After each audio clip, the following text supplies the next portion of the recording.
Welcome to the New Books Network. Hello, and welcome to the New Books Network. My name is Benekfrat Altay, and I will be your host today. We are joined by Bruce Lieberman and Niles Eldredge to discuss their new book, Macroevolutionaries, Reflections on Natural History, Paleontology, and Stephen Jay Gould. Dr. Niles Eldredge has been a paleontologist at the American Museum of Natural Science since 1969. Along with Stephen Jay Gould of Harvard, Dr. Eldredge developed the theory of punctuated equilibria, which challenges Darwin's view of gradual evolution, proposing instead that evolution occurs in dramatic spurts separated by long periods of stasis. Dr. Bruce Lieberman, a paleontologist and evolutionary biologist, focuses on macroevolution and the evolutionary history of invertebrates. Dr. Lieberman has contributed to digitizing invertebrate paleontological collections, advancing our understanding of evolutionary patterns. Stephen Jay Gould, one of the 20th century's leading paleontologists and science writers, was a close colleague and friend of Dr. Lieberman and Dr. Eldredge. In Macroevolutionaries, they continue Gould's tradition of insightful reflections on natural history, exploring key issues in paleontology, such as punctuated equilibria, mass extinctions, and the history of life. Lieberman and Eldredge also touch on detour topics, including trilobites, birdwatching, and Hollywood stuntmen, showing their deep knowledge of the fossil record and appreciation for the arts and culture. By reflecting on Gould's influence, Lieberman and Eldredge demonstrate why his perspective remains relevant today, offering a thought-provoking and entertaining exploration of evolutionary theory. Macroevolutionaries is for all readers interested in paleontology, evolutionary biology, and Gould's scientific and literary legacy. Hi, Bruce and Niles. Thank you for joining us today. Oh, thanks for having us. Yeah, thank you very much. It's very nice to meet you. Thank you very much for having us. So I really enjoyed reading your book, Macroevolutionaries. Before we get to the book itself, could you explain to us how did you get inspired to write this book? And how does it reflect your personal journeys in paleontology and evolutionary biology? Bruce? Oh, okay. Sorry. I didn't know if you were going to say this. Well, it goes way back, actually. So Niles was my thesis advisor in graduate school. And kind of the way I got to meet Niles was that when I did my undergraduate, really the thing that kind of inspired me to become a paleontologist, or at least one of the first things, was I took a class with Stephen Jay Gould when I was an undergraduate.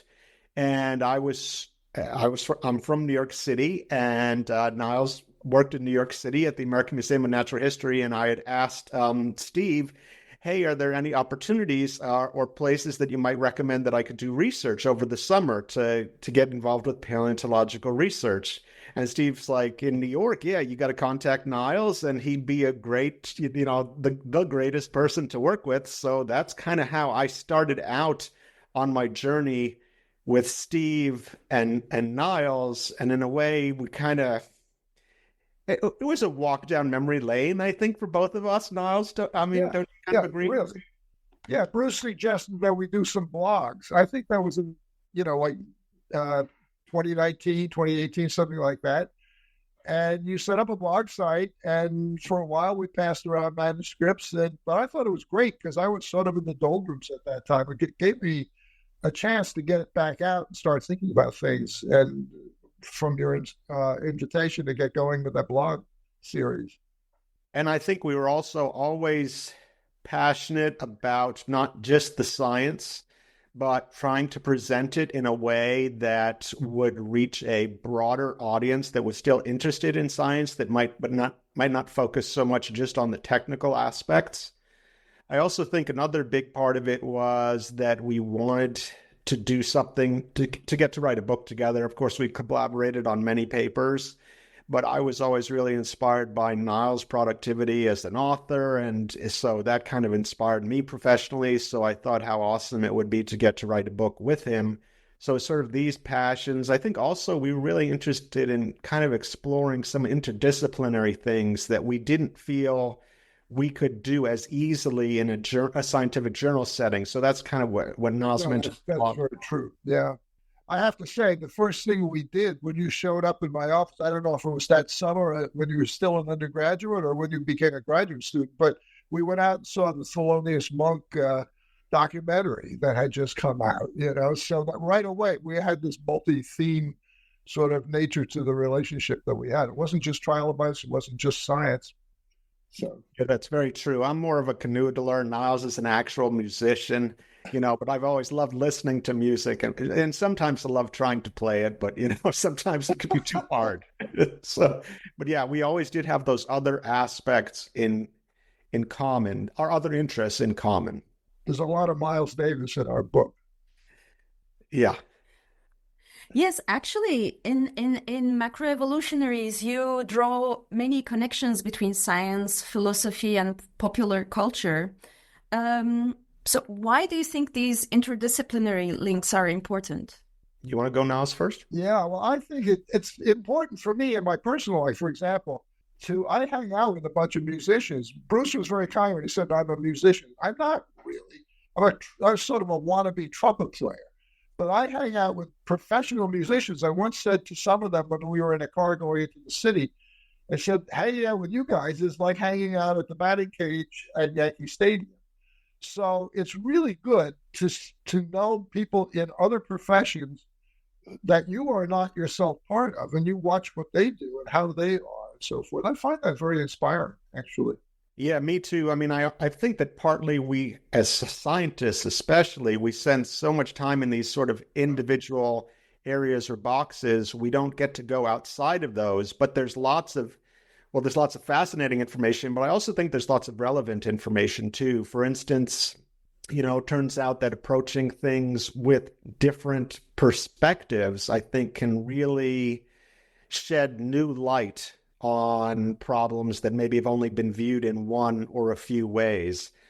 I also do think that some of the solutions to various problems might not be found in one discipline, but sort of the keys or hints to those solutions can exist in other disciplines.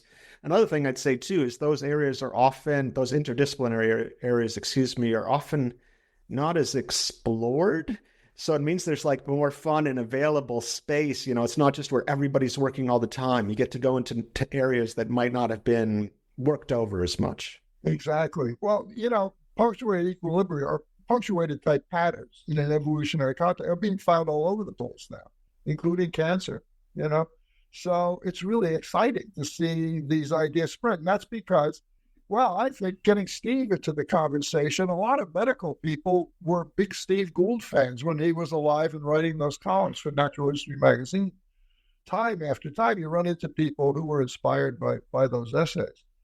And now they're finding similar patterns in the work that they're doing. I know these horns show it. So anyway, so it's a technological evolutions in medical systems, but it's interest in understanding the evolution of disease and so on. So it's really kind of cool. So if people do reach out and look at other disciplines, as Bruce said, they sometimes see stuff that they never really thought of. Now that we're living in the midst of an ecological collapse, a mass extinction, I am all of a sudden seeing evolution as being a matter of survival, not opportunity and improvement, blah, blah, blah, the usual imagery that's associated with evolution. And I got that from a remark. I wish I had saved it. It wasn't even my idea. I just saw that on Twitter, or the former Twitter, X, that comment. So you pick up these metaphors, you pick up these other ways, and Bruce is absolutely right about this, from people who are not even thinking in the fields that you're coming from, but you see what they're saying and you pick it up. And I would even say, sometimes the disciplines can get stuck in a certain way of thinking. And I'm not saying that way of thinking is, I don't want to say it's unproductive, but there can be avenues that might be more productive that haven't always been explored, or that they could be productive. Yes, absolutely true. I abandoned dead phylogenetic tree because I couldn't squeeze any life out of it until now molecular people are beginning to squeeze some life out of it. I love it. It's great. So how would you explain the concept of macroevolution to someone who doesn't have any background in the field? And I just wanted to ask you a quick question, Farad. I know that one is for me. Are we giving you answers and talking like, is that the appropriate time? I should say on the flip side, we won't leave a lot of dead air. But as a professor, sometimes I just keep on going and don't stop. Keep on going. Keep on going. Okay. Yeah. Right. Yeah, keep on going. It's easier to cut than to splice in. Yeah. Okay. Sorry. Take two. So macroevolution really focuses on the evolutionary change at the level of the species and above. Or that's a key aspect of it. And I would say there are a few different aspects of different researchers define macroevolution in different ways. That kind of to myself, and I'd like to, I think to Niles too, sort of we focus on macroevolution as at the level of the species and above. But there has also been a tradition of kind of thinking of any studies of evolution that focus on the fossil record involved were just macroevolution, and sometimes that was presented in sort of a pejorative way. Not always, but it was sort of like, well, you folks who are doing paleontological research, you're really just kind of looking at the pattern and the history and after the fact, and you're not really getting at the mechanisms of evolutionary change. And I don't think that's true. Niles doesn't think that's true, but it's sort of, there was an aspect that sort of implied that macroevolution is the study just of the pattern of evolution, not the mechanisms. And that was one of the things with, especially the title of our book and areas that Niles and I have been really interested in over the years, and that we kind of tried to explore in the book, is the notion of that looking at the fossil record, we're not just studying the patterns of evolution, though patterns are fascinating, but we're also studying processes. And further, another key thing that we are trying to say in this book is that really and truly patterns and processes are inextricably connected. You can't necessarily divorce one from the other. And this is kind of the aspect that we're saying our discipline at times has kind of been in this mindset that just focuses on, oh, you're looking at fossils, you're not really studying mechanisms. And I think another area where macroevolution is kind of, that distinction may exist too, is at times sort of between looking or focusing on the evolution of molecules versus looking at the evolution of anatomical or morphological features. Now, that's kind of one or some of the ways I like to think about it. What about you, Niles? Exactly. But I have to say, more to the point of the previous question, you contrasting pattern and process and saying they're ineluctably related to one another. You need to see patterns to get at processes and so forth. And that's a phrase that I use. But right now, I'm compiling a list for my next project, which is yet another book, of dualisms. And that is a dualism that wasn't on my list until you just reminded me of it, even though I have written books with those words in the title, for heaven's sake. So yes. This is really great. I got something out of this podcast already. I hope we sell a lot of books, but yeah. I made a note here to what I'm going to write tomorrow. I mean, so there you go. Hey, it's about sales, but it's about always moving forward too. So thank you for that. No, your explanation was great. Macroevolution sometimes means just large-scale anatomical change. I think a lot of people had that in view when I was a student, but now we're linking it basically to the species level and above, which usually entails relatively larger, but not necessarily anatomical, morphological changes. Yeah. So, yeah, the real stuff of evolution. You also discussed the concept of punctuated equilibria. What do you think is the most misunderstood aspect of this idea, or is it being misunderstood? And how would you address its critics? First of all, I'm going to give that to Niles because he developed Punky But not so. But I won't lay the misunderstood part at him. That's not his fault. But he developed it. So you go first on that one, Niles.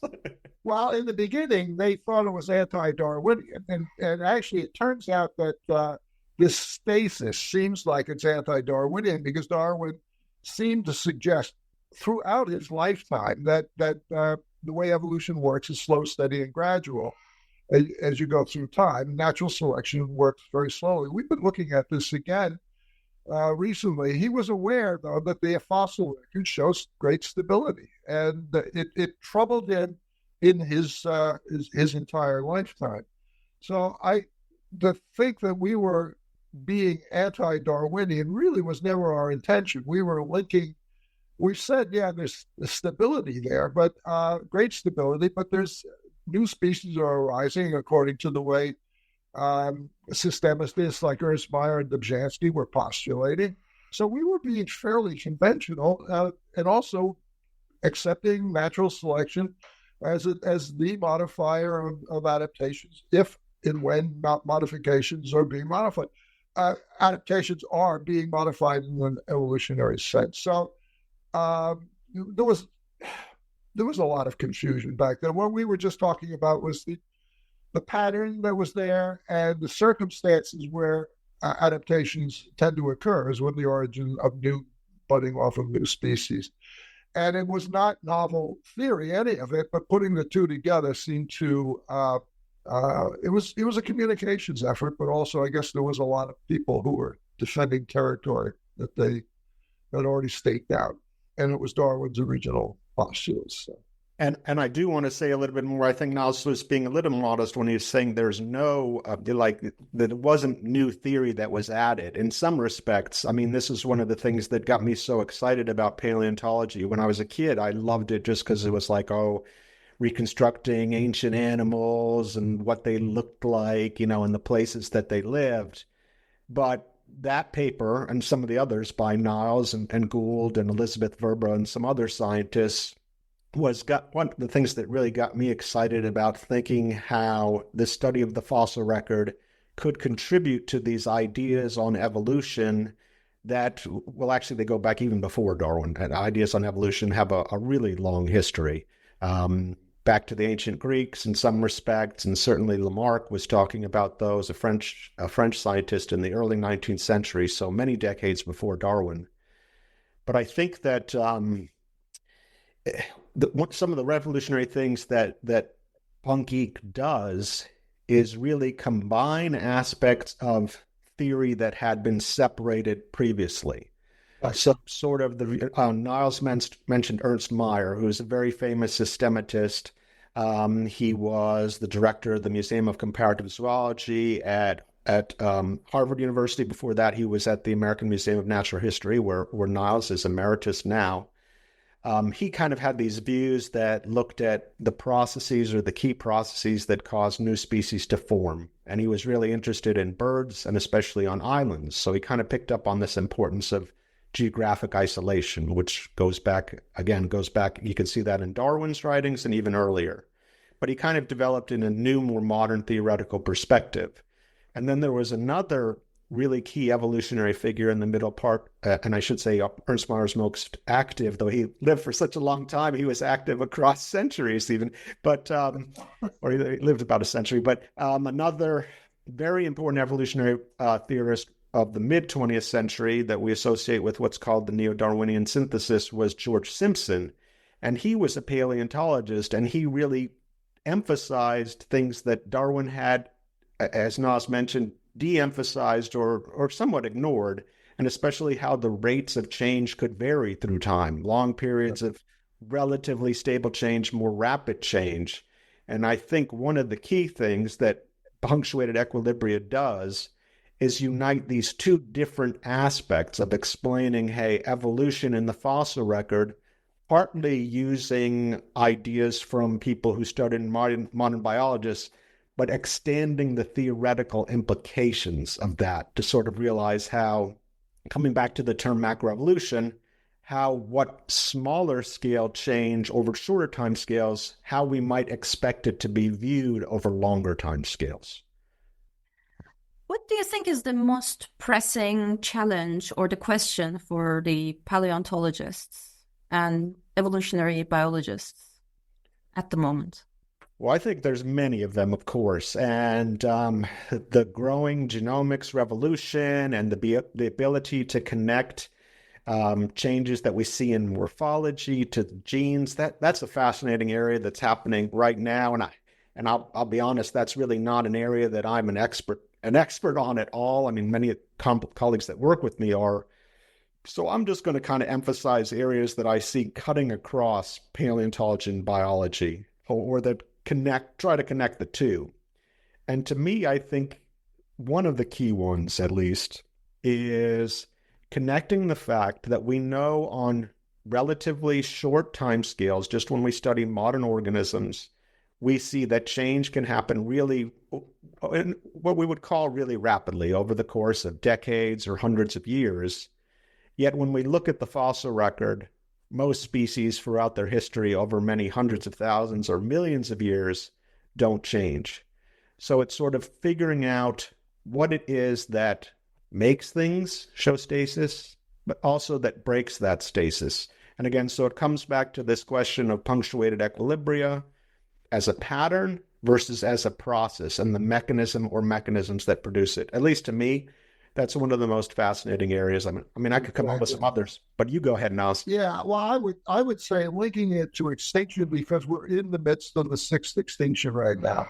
I'm looking out of my backyard, and we had a heat dome here in July and August, and lasted 3-4 weeks. And I saw almost no macro insects in my backyard after that heat dome left. It's so scary. I got excited. I saw a single white-throated sparrow today in the backyard. There should be tons of birds out there. We are in the midst of this extinction. It's localized now, but I think it's accelerating and developing entire species. We know that's been going on, but now you can actually see it and feel it.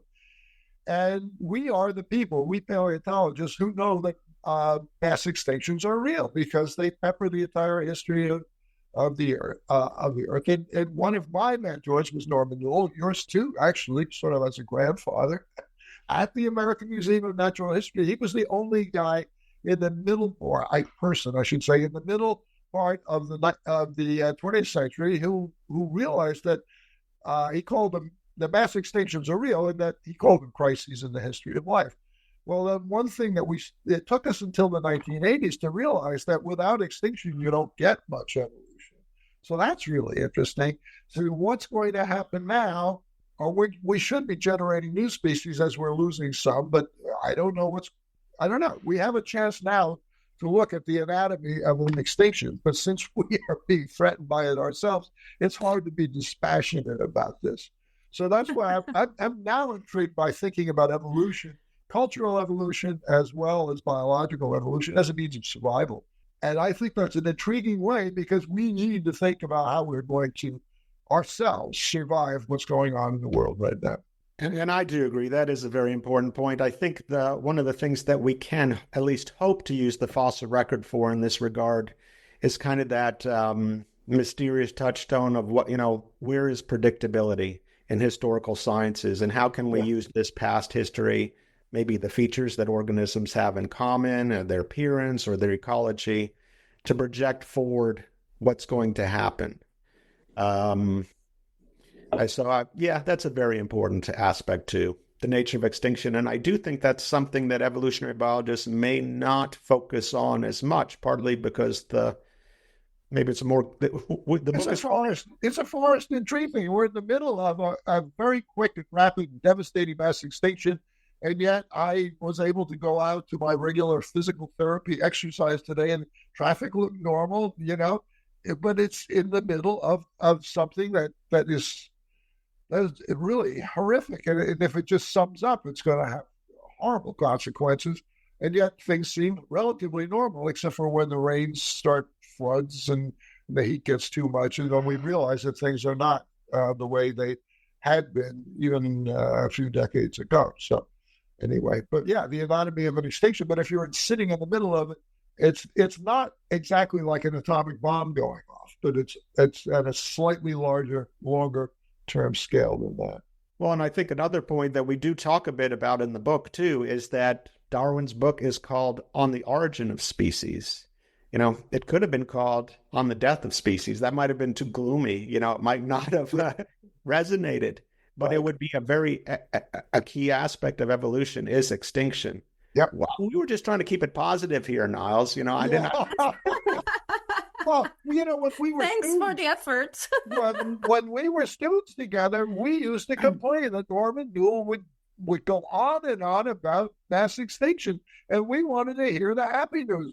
He never talked about evolution. He just talked about the death of things, and that bothered us. It literally was the case. Steve and I and a few other students went back to the graduate student bullpen after one of those seminars, and Steve said, "I swear that man is going to go to his grave, denouncing natural selection and all the rest of that stuff." So, because all he'll talk about is mass extinction. So actually, Stephen Jay Gould plays a central role in Macroevolutionaries. How did he influence your development in your careers? And do you think he is still significant today? Well, for me, he was a role model because he was 2 years older than I. And I had two sort of bigger brother figures in the graduate students. And the other one taught me how to, Bud Rollins taught me how to be a paleontologist and actually go out in the field and stuff. But Steve would say things to me like, it's important to publish now when we're young, and we shouldn't wait until we're 60. Ironically, he died when he was 60. This was literally, he said, we should not wait until we're 60 to sit around and sort of start thinking about what this all means. The whole reason why we're doing this is so that we can learn more about what this all means in terms of how the world works, and what the nature of the evolutionary process really is. So he was a role model to me in many ways. He was bold. And yet to me, he was a mentor starting out. And again, when I was a kid, I was really obsessed with fossils, especially dinosaurs. I grew up living near the American Museum of Natural History. I was fortunate to have parents who would let me, so they'd take me there every weekend, basically, so I could see the dinosaurs in the dinosaur hall. So I loved fossils, but as I got to the age of about 6 or 7 and kind of moved on, didn't really think that this is something that one could have as a career anyways, or at least for me, it kind of vanished. And then I just kind of serendipitously, ended up taking a class when I was in college, my sophomore year. I did not know what I wanted to major in. And there was these sort of general or classes or core curriculum classes that you had to take. One was in science. So I go, okay, this one sounds interesting. I've heard of this Steve Gould guy, and my roommates are taking the class and it doesn't meet too early, so I'm going to take this class. I just kind of took it as, like hey, it'll fill a requirement. And then he was just such an inspiring lecturer and just like such a polymath, bringing in all these different aspects of intellectual thought and covering really a great canon of stuff that it got me interested and thinking about becoming a paleontologist again. So he helped me get back on that path, which Niles ended up then really like moving me forward because I went to graduate school working with Niles. So, and I would stay in touch with Steve over the years. So it's very nice to have that connection. I want to come back to a little bit to the point, Farhat, which you made, which I think is a really important one, sort of what is the relevance that Gould has today? And I think that in some respects, he played such a pivotal role in paleontology and evolutionary biology. But a lot of folks have, for a variety of reasons, I think, I don't want to say necessarily pushed on purpose Gould's ideas aside, but it's sort of like they're rediscovering them without crediting the original the originals who developed these ideas in the first place. And I think that a lot of the things that Gould looked at are still key problems in paleontology and evolutionary theory. I think are Evolutionary biology is an area, again, that sometimes scientists they go through cycles where they're more in favor or less in favor. And I think that Gould, maybe as a person and somebody that scientists might cite in their articles, that's less relevant right now. But I think that the ideas that, or to some, and not to me, but to some, but the ideas that he focused on, I think, are still really relevant. And part of that is, how do we connect evolution and extinction, as Niles rightly emphasized, the importance of extinction? How do we connect those two across the different timescales of paleontology and biology? And I do think that was one of the fundamental interests of Steve, and it's still very important. Absolutely. So this has been a great discussion for me. I love discovering new things on paleontology, even if it's not my field at all. So thank you for producing the book on Macroevolutionaries. So Niles, you mentioned that you were working on another book, the dualism. So what are the next projects?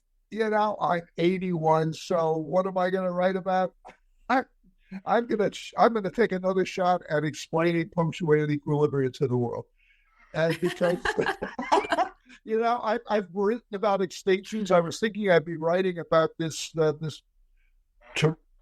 terribly frightening sixth extinction that we're facing and dealing with now. And it turns out that nobody wants to read about this. Nobody wants to hear about it. So. And so I told that to my son, who's 50 years old. He's a teacher. And he said, well, Dad, if you don't want to write the book, nobody's going to want to read it anyway. So, I'm excited to see, as I alluded to before, that punctuated equilibria is a common pattern, punctuated evolution.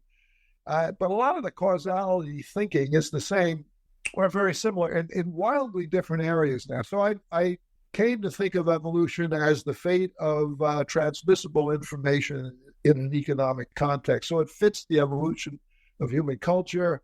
It fits, as I said before, cancer systems and what's going on in your immune system, and this is constantly evolving.